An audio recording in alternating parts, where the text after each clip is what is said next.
Samsung has officially taken the wraps off its worst-kept secret, the Galaxy Note 8. It's a fantastic phone in its own right, and should be a much-needed return to business as usual for Samsung. But for anyone committed to staying on T-Mobile for the foreseeable future, buying Samsung's newest phablet would be a massive mistake. You see, T-Mobile said last week that 2 devices compatible with its new 600 MHz network would be launched by the end of the year, one from Samsung and one from LG. With our best guessing hats on, we predicted that would be the Samsung Galaxy Note 8 and LG V30. But sadly, we were wrong.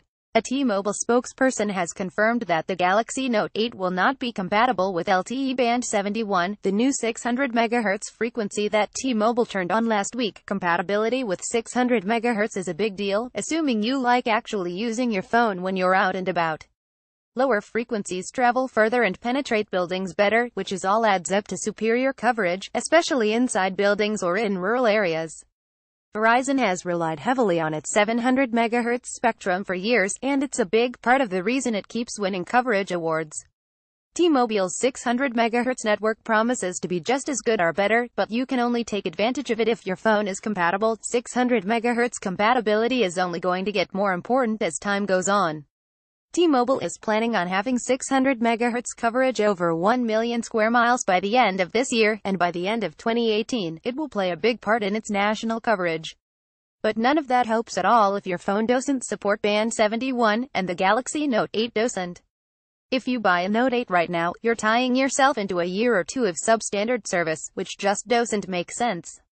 It's particularly bad considering the LG V30, another top-tier Android flagship, will hopefully have Band 71 compatibility. We're also hoping that the coming iPhone 8 will work on Band 71 as well. If you're insistent on getting a Note 8 on T-Mobile right now, there is one clever move you can make. T-Mobile is offering the Note 8 on its Jump On Demand lease program for $0 down, $39 a month. With Jump On Demand, you can get a Note 8 and hang on to it for 6 months, until a good Band 71 compatible phone comes out. It'll cost you the same as buying a brand new Note 8 right now and reselling it in 6 months, but with far less hassle. Pre-orders open at midnight Eastern Time tonight here, and anyone who pre-orders or purchases before September 24th will get a free Samsung Gear 360 camera as well. Tags Galaxy Note 8, Samsung.